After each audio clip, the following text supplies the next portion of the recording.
बुआ का reaction normal है, तुम देखना सब ठीक हो जाएगा। मुझसे ऐसे बात की जैसे मैंने कोई गुनाह कर दिया। मैंने तुमसे कहा था ना, अब मैं संभाल लूंगी वो। तुम बस किसी से कुछ भी मत कहना, आई समझ? ठीक है, लेकिन आप कैसे संभालेंगी? कुछ तो बताइए ना। तुम्हें क्यों शौक है दूसरे के मामलात में घुसने का? तो आकर छोड़ के चली गई है। किस वजह से? क्या हमारी वजह से? तो फिर तुम यहाँ क्या कर रही हो? नाइला, अगर इजाजत दो तो मैं कहाँ हूँ, कहाँ रहूंगी, ये मेरे और मेरे शौहर का जाती मामला है।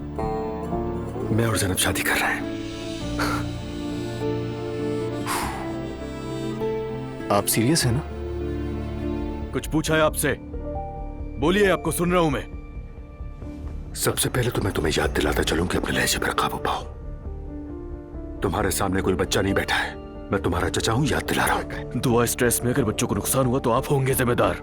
वाह क्या बात है, तो मतलब बात यहाँ तक पहुँच गई इस्लान? तुम खुद को समझते क्या? क्या सोचा था तुमने कि मैं तुमसे हाथ जोड़कर माफी मांगूंगा? दुनिया में कोई और औरत नहीं मिली थी अपना इश्क लड़ाने के लिए आपको।